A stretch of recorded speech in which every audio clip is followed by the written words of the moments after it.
NK나우의 이철훈입니다. 북한이 중국에 체류하고 있는 무역 관련 주재원 상당수를 평양으로 소환했다는 소식입니다. 이 같은 조치는 모란봉 악단이 중국 공연을 돌연 취소하고 귀국한 지 5일 만에 취해진 것인데요. 특히 구체적인 이유가 없는지라 북한의 이 조치에 대해 세간의 관심이 집중되고 있습니다. 평양의 한 소식통은 일부 주재원들이 모란봉 악단 철수와 관련해서 무슨 일이 터지는 것 아니냐면서 수십 명의 해외 주재원들을 다 불러들일 때는 중대한 일이 있다는 것이라고 걱정하는 분위기를 전했습니다. 아무래도 불시에 소환을 당하는 상황이라서 북한의 해외 주재원들 사이에서는 긴장감이 흐를 수밖에 없을 텐데요.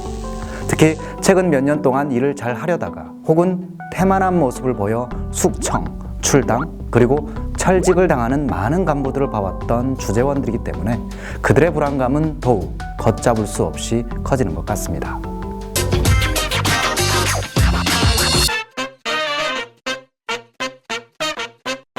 최근 북한 당국이 북한 내 화교 100여 명을 체포한 일이 있었습니다.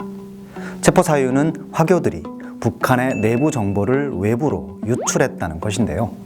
중국 단동의 대북 소식통에 따르면 북한 당국이 북한 내부 정보를 비교적 상세히 알고 있는 화교들이 외부로 정보를 유출할 수도 있다는 문제의식을 갖기 시작했습니다.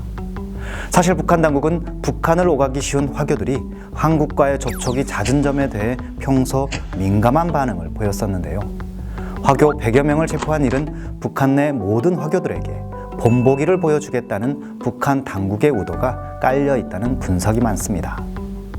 한편에서는 북한 당국이 화교를 체포한 이유는 커지는 화교의 영향력을 우려했기 때문이라는 분석을 내놓고 있습니다. 화교들이 북한 전역에서 신흥부유층 행세를 하며 시장을 장악하고 있어서 화교에 대한 감시와 통제의 일환으로 이번에 체포를 했다는 것입니다. 반면 화교 체포 사건이 일어났지만 북중 관계의 변화는 거의 없을 것이라는 의견이 지배적인데요. 한 소식통은 양측 모두 화교 체포 사건이 커지는 것을 원하지 않기 때문에 양국 사이엔 큰 변화가 없을 것이라고 전했습니다.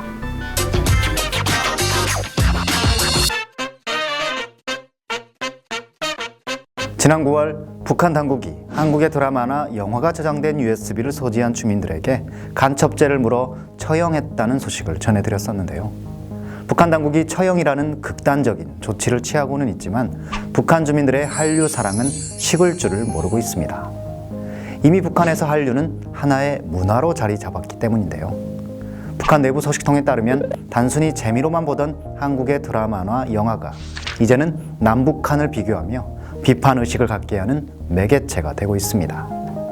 이런 이유로 북한 당국이 처벌 수위를 높이고 있어도 한국 문화를 접하는 북한 주민들이 늘고 있는 것인데요. 심지어 간부 중 일부는 뇌물을 받고 눈 감아주는 경우도 많다고 합니다. 북한의 소수 젊은 층에서부터 시작되어 이제 남녀노소를 불문한다는 북한 내 한류 바람. 이 바람은 이미 김정은에게도 불고 있는 게 아닐까요? 지금까지 NK나우의 이철훈이었습니다.